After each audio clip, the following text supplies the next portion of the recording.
Ayun o, dumating na after 1 month of waiting. Press na press. Original Arrow Pro Race exhaust from Italy. Press na press from Fabrica. Buksan na natin.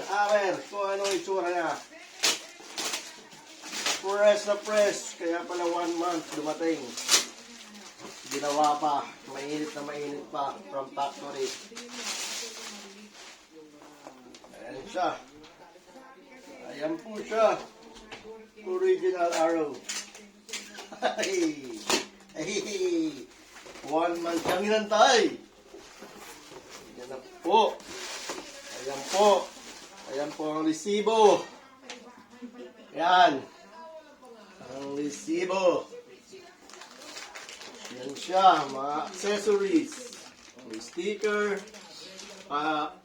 Yung pala, certificate of homologation certificate. Street legal siya. Pwede siya sa kalye ikabit.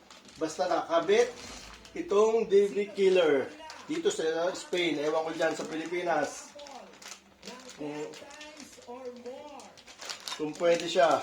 Pero siya ay original Arrow exhaust with certificate of homologation. Ayan siya.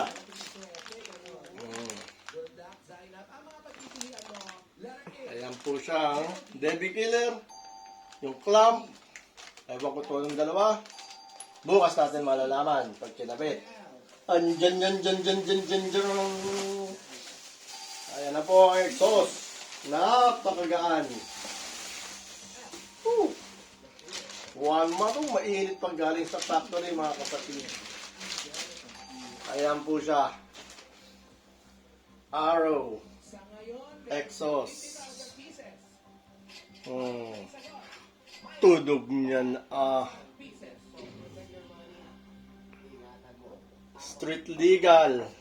Basta po may DV killer na nakakabit. Pwede rito sa Europe. Kasi nga po may homologation certificate. Ayan po ang itsura niya. Pang MT'03 po to, 2021 model. Ayan po siya. Subaybayan nyo po. Panoorin nyo po ang pagkakabit.